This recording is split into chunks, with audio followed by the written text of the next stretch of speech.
Hello friends, मैं हूँ त्रिवेदी आरती, Sardar Patel educational institute संचालित श्रीमती एम.एस. लखानी कन्या विद्यालय की 12वीं कक्षा की विद्यार्थियों के लिए आज मैं हिंदी विषय में यह वीडियो प्रस्तुत करने जा रही हूँ। विद्यार्थी मित्रों, आज हमारा प्रथम जो काव्य है जिसका नाम है कृष्ण भक्ति, तो इस कृष्ण भक्ति की रचयिता मीराबाई है।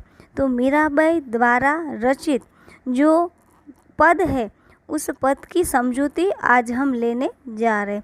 तो सबसे पहले मीराबाई के बारे में अगर मैं आपको ज्ञात कराऊं तो कृष्ण भक्ति में लीन रहने वाली जो मीराबाई है उनके जीवन में भक्ति के अलावा किसी को भी स्थान प्राप्त नहीं था।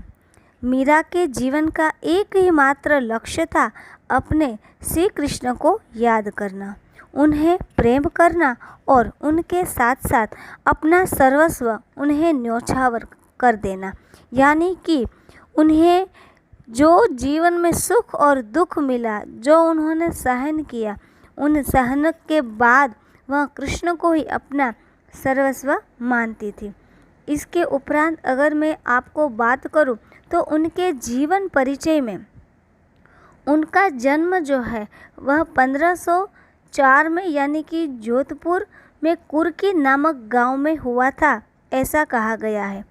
उनकी मृत्यु जो है वह 1557 में हुई है। उनके पति का नाम है भोजराज। उनके गुरु के बारे में अगर हम जानें तो संत रविदास जो है उनके सानिध्य में उन्होंने कृष्ण भक्ति की अचरज लीलाओं का जो भी वर्णन है वह सुना है और अपने जीवन में उसे उतारा है। मीरा की जो पदावली है, राग है, इन सब में कृष्ण भक्त की जो भावनाएं है वह भावनाएं छलकती हुई दिखाई देती है। उन्होंने सोरठ के पद, राग गोविंद, गीत गोविंद, नरसिंह मायरा आदि रचनाओं में अपने प्रेम भक्ति यानी कि कृष्ण भक्ति की चाहना को प्रदर्शित किया है। मीरा की भक्ति में इतनी शक्ति थी कि वे उनके लिए स्वयं भगवान ने खुद घर के छोटे छोटे कार्य भी भगवान कृष्ण ने उनके लिए किए थे, ऐसा मालूम होता है। भक्ति का एक रूप है प्रेम। विद्यार्थी मित्रों, हम सब जानते हैं कि 9 रस में भक्ति रस के साथ साथ प्रेम रस का भी समावेश है। तो भक्ति का ही रूप है प्रेम। बस इस प्रेम को दर्शाने का तरीका भिन्न होता है और कई लोग इसे पूजा पाठ, सत्संग एवं दान दक्षिणा से भक्ति करते हैं, तो कई भजन कीर्तन से भक्ति करते हैं। तो ऐसे ही मीरा ने भी अपने जीवन की लीलाओं का वर्णन में उन्होंने कृष्ण को ही अपना सर्वस्व मान लिया था। अगर हम मीराबाई के बारे में जानें तो मीराबाई जो है वह एक ऐसी कवयित्री थी जिन्होंने कृष्ण के प्रेम में ही अपने जीवन को जो सर्वस्व है वह सर्वस्व मालूम पड़ दिया था। लोक कथाओं के अनुसार अगर हम जानें तो उनके जीवन में आए कठिन दुखों से मुक्ति पाने के लिए मीरा घर और परिवार को छोड़कर वृंदावन में बसी थी। कृष्ण प्रेम में लीन होकर उन्होंने अपने घर बार को छोड़कर मंदिरों में आश्रय लिया था। इनकी जो रचनाओं है उन रचनाओं में भी कृष्ण जो निर्गुण निराकार और ब्रह्मा स्वरूप में दिखाई देते हैं, यानी कि वह एक सगुण साकार और गोपी वल्लभ भगवान श्री कृष्ण की ओर समर्पित थी।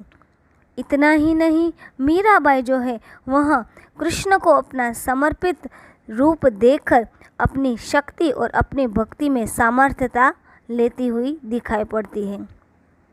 मीराबाई जो है वह श्री कृष्ण के भक्तों के प्रति जो प्रेम है, इस प्रेम की पराकाष्ठा को उजागर करने का वर्णन भी करती है। श्री कृष्ण के मन मोहक रूप का वर्णन मीराबाई ने अपने कई पदों में किया है। इनके साथ साथ मीराबाई के भक्तिकालीन जो सगुण मार्गी कृष्ण शाखा की जो अग्रणी जो कोई कवयित्री है तो उसमें मीरा नाम है, वह बहुत ही उपासक के रूप में माना जाता है। यानी कि मीराबाई एक ऐसी कवयित्री, ऐसी उपासक है जो सगुण मार्गी कृष्ण शाखा की है। मीराबाई जो है वह कृष्ण को अपना पति मानती थी और उसी की उपासना करती थी। कृष्ण को पति के रूप में पाने की जो लालसा है, वह लालसा इस जोगन ने अपने पदों में प्रदर्शित की है। इतना ही नहीं, अगर उसकी जीवनी में जाके तो वह भोजराज की जो पत्नी थी, वो उसके बाद उन्हें जो उनके जो दियर थे उसके साथ शादी के दौरान उन्होंने जो कष्ट सहन किया, इसका भी वर्णन हमने पढ़ा है, जिसके बारे में जानकारी है कि मीराबाई ने सती न होने का जो विरोध है, वह विरोध उन्होंने प्रकट किया था। जब भोजराज के साथ उनका विवाह हुआ, फिर उनकी मृत्यु पे जो सती प्रथा की जो परंपरा थी, उस परंपरा को तोड़ कर वह कृष्ण को अपना प्रियतम मानती हुई अपने जीवन को भक्ति का मार्ग देती है। इतना ही नहीं, अंतिम दिनों की बात भी बहुत ही प्रचलित है कि उनकी मृत्यु का कोई प्रमाण नहीं है। आज भी हम मीराबाई के जो प्रसिद्ध दोहे हैं, जो पदावली है, उनमें हम जानते हैं कि उन सभी में ऐसा कहा गया है कि वह द्वारिकाधीश के चरणों में समर्पित हो गई थी। तो यहाँ पर मैंने एक छोटा सा उनका जो पद है, जो बहुचर्चित पद है, जिसका नाम है पायो जी मैंने राम रतन धन पायो, तो इसका जो यह बहुचर्चित पद है, इसके बारे में भी कहा है। मीरा जो है वह वीर वेदना और अनंत प्रेम की प्रतीक है और कृष्ण की प्रेम दीवानी भी कहते हैं। मीरा की भक्ति जो वैदिक नहीं है, मतलब कि दैहिक नहीं है, पर उसकी भक्ति एक आध्यात्मिक भक्ति है। मीरा ने अपने भजन जो है, उन भजनों में भी कृष्ण को अपना पति मानकर उन्होंने इस भक्ति मार्ग को अपने ओर खींचकर जीवन को सार्थक बनाया था। भक्ति और समर्पण की पराकाष्ठा यानी कि मीरा का जीवन। मीरा की जो यहाँ भक्ति जो है वह बाल्यकाल से थी। मीरा की भक्ति कृष्ण के रंग में इतनी रंगी हुई थी कि मीरा की भक्ति में ही उनकी नारी प्रधानता के दर्शन होते हैं। इस संसार से वैभव छोड़कर मीरा ने कृष्ण को ही अपना सब कुछ माना था। राजसी ठाट बाट छोड़कर मीरा कृष्ण भक्ति में लीन होकर भक्ति और वैराग्य में आसक्त हो गई थी। इस संसार के जो भी जाहो है, जो भी अमूल्य वस्तु है, उसे उन्होंने त्याग दिया था और आध्यात्मिक अनुभूति को प्राप्त किया था। 16वीं शताब्दी में रह चुकी यह कृष्ण भक्ति कवयित्री मीराबाई जो है, उनके पिता का नाम अगर हम कहें तो रतन सिंह की वह पुत्री थी, जो माता के देहांत के बाद ही वह उनकी जो माता है जिसका नाम था वीरह कुमारी, उनके विवाह के बाद भोज राजा के साथ उनका विवाह हुआ था और भोज राजा की मृत्यु के बाद उनके दियर के साथ उनका विवाह होने वाला था। उसी दौरान वह सब समाज की मोह माया की मर्यादाओं को छोड़कर वह कृष्ण के मार्ग में, कृष्ण की प्रेम भक्ति में चली जाती है। पुरुष प्रधान इस समाज में मीरा की भक्ति उनके परिवार वालों से रास नहीं आई और कई कष्ट देकर उन्हें अपने जो जीवन में जो मार्ग चुना था, उस मार्ग में शूल डालने का काम किया था। उन्हें मारने की कोशिश भी की गई थी, लेकिन जिसके साथ राम हो उसे कोई हाथ भी नहीं स्पर्श सकता, यानी कि उसे कृष्ण जो है, इस कृष्ण के हाथ ने उसे पकड़ लिया था, तो एक भी आफत उसके ऊपर नहीं आई थी। आखिरकार इतना कह सकते हैं कि मीराबाई ने जब घर छोड़ दिया था तब वो वृंदावन चले गए थे और द्वारिका में वह कृष्ण भक्ति में लीन होकर वहीं पे अपना जो वैराग्य है, वह वैराग्य उन्होंने वहाँ पे बिताया था। तो ऐसे हमारी जो कवयित्री है जिसका नाम है मीराबाई, तो आज हम मीराबाई द्वारा रचित जो एक पद है, इस पद का आज हम अध्ययन करने जा रहे हैं कि हरि बिन कछु न सुहावे। सुहावे का अर्थ होता है अनुकूल, कि मुझे भगवान कृष्ण के बिना कुछ भी अच्छा नहीं लगता। यानी कि इस पद में मीराबाई कहती है कि भगवान कृष्ण के बिना मेरा मन जो है वह पावन नहीं होता है। कृष्ण के बिना मेरा मन चैन नहीं पाता है। परम स्नेह राम की नीति ओलूरी आवे। यानी कि भगवान कृष्ण की जो मुख प्रतिमा जो है उसे मैं भूल नहीं पाती। मेरा मन उछल पड़ रहा है किसे देखने के लिए? परम स्नेही ऐसी राम की प्रतिमा को देखने के लिए मेरा मन जो है वह उछल रहा है। आज भी जो उनकी जो नीति है उस नीति से प्रतिकूल होकर मेरा मन जो है वह उसके बिना उचाट में घूम रहा है। हाँ, राम हमारे हम हैं राम के, हरि बिन कछु न सुहावे। हम भगवान के हैं और प्रभु हमारे हैं। यानी कि राम के बिना जीवन निर्वाह व्यर्थ है और उसके बिना हमारा जीवन नीरस है। हमें राम के बिना कुछ भी सुहावना नहीं लगता। जहाँ प्रभु कृष्ण का एहसास ना हो, भाव ना हो, भक्ति ना हो, वह क्षण सुहावनी नहीं बनती। यहाँ पर कृष्ण के भक्ति में तल्लीन मीरा ने कहा है कि कृष्ण के बिना उसे कुछ भी सुहावना यानी कि अच्छा नहीं लगता। बिना उसके समय जो है वह अनुकूल नहीं लगता। आवण कह गए अजहु न आए, जीवड़ा अति उलकावे। मीराबाई जो है वह कहते हैं कि समय जो है वह सुहावना नहीं लगता, यानी कि उसके दर्शन नहीं होते तो मेरा मन जो है वह बेचैन हो जाता है, मैं उद्विग्न हो जाती हूँ। कृष्ण के वियोग में मीरा के जो मनोभाव का चित्रण है वह चित्रण इस पद में किया गया है कि कृष्ण के दर्शन पाने के लिए मीराबाई कहती है कि मैं व्याकुल हो जाती हूँ। वह दर्शन नहीं देते तो मैं दुखी हो जाती हूँ और कुछ भी अच्छा नहीं लगता। मीराबाई कहते हैं कि तुम्हारे दर्शन के लिए भगवान मैं आस लगाकर बैठी हूँ। मैं उतावले यानी कि उतावली हूँ। जीवड़ा का अर्थ होता है मेरा हृदय तुम्हारे दर्शन पाने के लिए आज भी बहुत व्यतीत होता है। मैं उतावली हो जाती हूँ कि कब मैं तुम्हारे दर्शन कर सकूं और तुम्हारे चरण कमल में नतमस्तक हो जाऊं। तुम दर्शन की आशा रमैया कब हरिदास दिलावे। तुम्हारे दर्शन की आशा में मैं अपनी आंखें मिटाए बैठी हूँ। मैं एक दृष्टि से तुम्हारे दर्शन के लिए यहाँ पर बैठी हूँ कि कब हे हरिरस तुम्हारे दर्शन हो जाए। चरण कमल की लगनी लगी नित, बिन दर्शन दुख पावे। तुम्हारे चरण कमलों की लगनी लगी यानी कि मुझे लत लग गई है, जिसके बिना मुझे अच्छा नहीं लगता। चरण कमल में नतमस्तक होकर मैं आशा में बैठी हूँ कि कब तुम्हारे दर्शन कर सकूँ और नित्य दिन इसी आशा में मैं चरण कमल की मैं दासी बनकर बैठी रहती हूँ और दुखी भी हो जाती हूँ, मैं निराश हो जाती हूँ। आज तो तुम्हारे दर्शन करके ही जाऊंगी और ऐसे आस में मैं यहाँ पर व्यतीत होकर बैठती हूँ।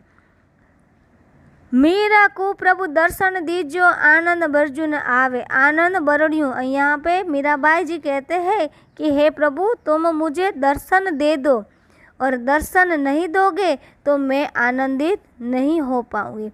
मुझे आनंद देना है, मुझे आनंद में रखनी है, तो हे भगवान तुम मुझे दर्शन दो ताकि मेरा जीवन जो है जो तुम में समर्पित है, इस समर्पित भाव से हे कृष्ण मैं तुम्हारी आस लगाए बैठी हूँ, तुम मुझे दर्शन दो। तुम्हारे दर्शन के बिना मेरा जीवन जो है वह व्यर्थ है। तुम्हारे दर्शन के बिना मेरा दिन जो है वह कभी भी शुभ नहीं हो पाता। इसलिए मीराबाई भगवान कृष्ण से कहते हैं कि आप मेरी प्रेम दशा को समझो और उसे समझकर हे भगवान मुझे दर्शन दो, ताकि मेरा दिन जो है वह शुभ दिन हो जाए और मैं आनंदित हो जाऊँ। यहाँ पर मीराबाई जो है वह कृष्ण के जो भक्त है, भक्तों के प्रति जो प्रेम और अपना कृष्ण के प्रति जो भक्ति भाव है उसका उन्होंने वर्णन किया है। उन्होंने कहा है कि जिस प्रकार द्रौपदी, प्रहलाद और ऐरावत के दुखों को उन्होंने दूर किया था, उसी तरह आप मेरे भी दुखों का नाश करें। मैं यहाँ आस लगाकर बैठी हूँ कि आप कब मुझे दर्शन दो और इस सांसारिक दुख जो है उससे मुझे छुटकारा दो। यानी कि मीरा कृष्ण के दर्शन का एक भी मौका हाथ से न जाने देना चाहती है। वह श्री कृष्ण की दासी बनने को भी तैयार है और बाग बगीचे के अंदर भी वह कृष्ण के लिए अपना सर्वस्व न्योछावर करने के लिए भी तैयार है। वह श्री कृष्ण के मनमोहक रूप का वर्णन करते हुए कहते हैं कि उसके दर्शन के लिए वह इतनी व्याकुल है कि वह आधी रात को भी कृष्ण के दर्शन के लिए उनके चरण कमल में मस्तक झुकाकर ऐसे बैठे रहना पसंद है। तो यहाँ पर सगुण मार्गी कृष्ण शाखा की कवयित्री मीराबाई ने जो हमारे भक्ति भाव है, इस भक्ति भाव का अपने इस पद में निरूपण किया है। दूसरा पद है होली खेलत है गिरधारी। होली खेलत है गिरधारी। इस काव्य के अंदर जो मीराबाई ने कृष्ण के प्रति जो भक्ति भावना का जो निरूपण किया है, तो उसमें यह दोनों ही पद जो है वह बहुत चर्चित पद है। तो इस पद में भी मीराबाई जो है वह कहते हैं कि मुरली चंग बजत डक न्यारो। मीराबाई ने कहा है कि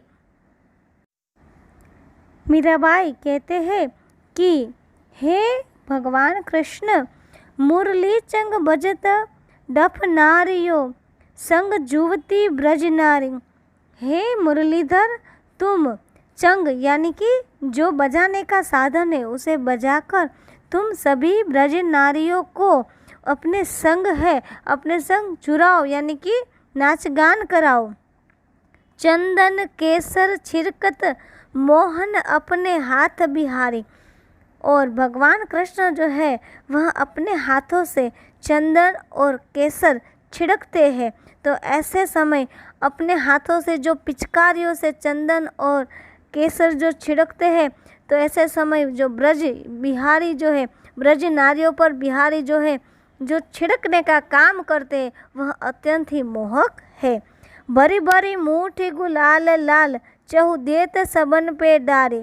देत सबन पे यानी कि सबके ऊपर कृष्ण भगवान जो है, जो ब्रज नारिया जो है उसके ऊपर बिहारी लाल सबके ऊपर मुट्ठी भर भर के गुलाल का रंग जो है वहाँ छिड़कते हैं और बहुत ही प्रेम भाव पूर्वक यह दृश्य जो है, यह दृश्य प्रदर्शित होता है।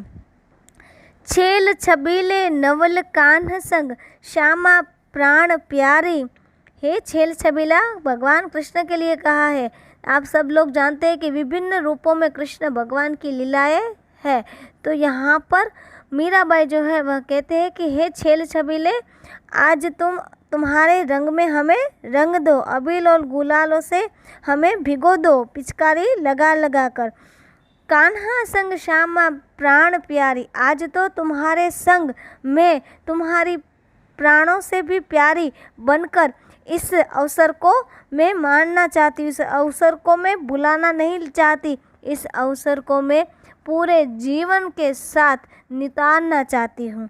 गावत चार दमार रागतः दे दे कल कर ताती।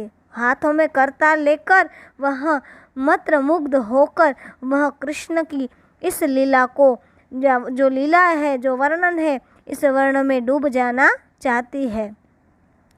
फागु जू खेलत रसिक सावरी बाडो रज ब्रजबारी। फागुन महीने में जो त्योहार है, होली का त्योहार है। इस त्योहार में कृष्ण के रूप और सौंदर्य में जो मोहक जो वर्णन है, इस वर्ण को छूते हुए वह मीरा कहती है कि कृष्ण, जब आप इस हरे भरे वस्त्र में, इस मुकुटधारी वस्त्र में, जब वैजयंती माला पहने हुए आपको जब मैं देखती हूँ तो मैं आपकी प्राण प्यारी बनकर इस अवसर को छूना चाहती हूँ। और वह उस पर मनमोहक हो जाती है। फागुन महीने में इस खेलती हुई रस बावरी इस समय की धारा है, संगीतज्ञ जो वर्णन है, इस वर्णन को वह कहती है कि मैं अपने प्रेम के रास में रचाना चाहती हूँ। मीरा के प्रभु गिरधर नागर मोहन लाल बिहारी। मीरा जो है वह कहते हैं कि हे मेरे गिरधर नागर, मैं आपके दर्शन करके और इस अवसर को मैं जो कहते हैं नूतन अवसर बनाकर आपके साथ मेरा जो कुछ पलों का प्रेम है वह आपको समर्पित करना चाहती हूँ। यहाँ पर हम देखते हैं कि मीराबाई जो है वह कृष्ण के प्रेम में इतनी तल्लीन है कि वह हर अवसर में कृष्ण के दर्शन को पाना चाहती है। इतना ही नहीं, संसार की जो विरक्तता है उसे छोड़कर मीरा जो है वह कृष्ण में अपने जीवन की जो समर्पित भावना है, इस भावना को भी यहाँ पर हमारे जो पद दिए गए हैं इस पद में उजागर किया गया है। इतना ही नहीं विद्यार्थी मित्रों, हम जानते हैं कि मीराबाई जो है वह एक ऐसी भक्त दासिनी है कि जिन्होंने भगवान, जिसे हम कहते हैं कि भगवान श्री कृष्ण की दीवानी के रूप में हम उसे देखते हैं। एक मशहूर संत के साथ साथ कृष्ण भक्ति की प्रमुख कवयित्री के रूप में हमने भगवान श्री कृष्ण की ऐसी अनन्य प्रेमिका को आज हमने यहाँ पे प्रदर्शित होते हुए दिखाए। आप जानते हो कि मीराबाई दुनिया के सबसे बड़े प्रेम स्वरूप में श्री कृष्ण की सबसे बड़ी साधक थी।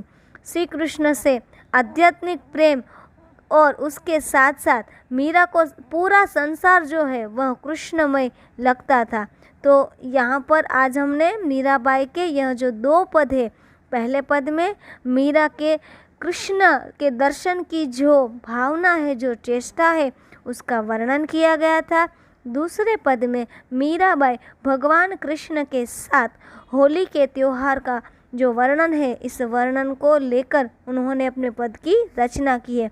वह होली के त्योहार भगवान कृष्ण के साथ मिलकर मनाना चाहती हो और इस दौरान वह बिहारी लाल के रंगों में रंगना चाहती है, इसका भी वर्णन किया गया है। साथ ही हम देखते हैं कि मीराबाई जो है वह श्री कृष्ण की चरणों की महिमा का बखान भी करती है कि वह सदैव उसकी सेवा करना चाहती है और उनके चरणों में अपने जीवन का उद्धार करना चाहती है। वह अपने मन को समझा रही है कि हे मन, तू जिस शीतल कोमल और कमल रूप चरण की सेवा कर रही है, इस चरण में ही तेरा जीवन जो है वह जीवन का उद्धार छुपा हुआ है। तो यहाँ पर हम देखते हैं कि मीराबाई प्रेम और भक्ति में इतनी सारोबर है कि वह राम नाम की भक्ति प्राप्त होने के बाद उसे दुनिया की कोई चिंता नहीं है। मीरा को राम के नाम का रतन मिल गया है जो बहुत ही अमूल्य है और ऐसी अमूल्य वस्तु भक्ति के अलावा और कुछ भी नहीं होता हमारे जीवन में। तो आज हमने मीराबाई का जो स्वयं कृष्ण की पत्नी है ऐसा मानने का उसका जो प्रेम भाव है, इस प्रेम भाव का निरूपण करते हुए यहाँ पे दो पदों का आज हमने अध्ययन कार्य किया कि जिसके अंदर कृष्ण की अनन्य रूप की भक्ति भावना के दर्शन दिखाई देते हैं। विद्यार्थी मित्रों, प्रस्तुत पदों के बाद कृष्ण के विरह में मीरा की जो अवस्था का है उसका भी चित्रण है और साथ ही यहाँ पर जो पद के अंदर जो शब्द है उनके जो अर्थ है इसका भी यहाँ पे निरूपण किया गया है। मैंने यहाँ पे आपको शब्दार्थ दिए हैं ताकि आपको जब भी कोई भी प्रश्न हो तो उस प्रश्न का उत्तर लिखने में ज़रा भी दिक्कत ना हो। इसके साथ साथ यहाँ पर मैंने अध्ययन कार्य लिखा हुआ है। आपको यहाँ पे जो भी प्रश्न दिए हैं इस प्रश्नों का अध्ययन कार्य भी करना है। इसके साथ साथ अगर हम मीराबाई की जो भाषा शैली है उसका अगर हम अध्ययन करने जाए तो मीराबाई ने ब्रज भाषा में अपना जो भी लेखन है यानी कि मीरा पदावली है वह लिखी हुई है, जिसके माध्यम से हम समझ सकते हैं कि मीरा जो है वह एक ब्रजभाषी भी है। तो आज हमने मीराबाई रचित यहाँ पे कृष्ण भक्ति के जो पद है उसका अध्ययन किया है। स्वाध्याय लेखन दिया गया है और इस स्वाध्याय लेखन को आपको अच्छी तरह से करना है। और इसके बाद यहाँ पे मैं जो ये वीडियो है इस वीडियो को पूर्ण करके विद्यार्थी मित्रों आपसे यह निवेदन करती हूँ कि आप इसका बहुत अच्छी तरह से दृढ़ीकरण करें। आभार।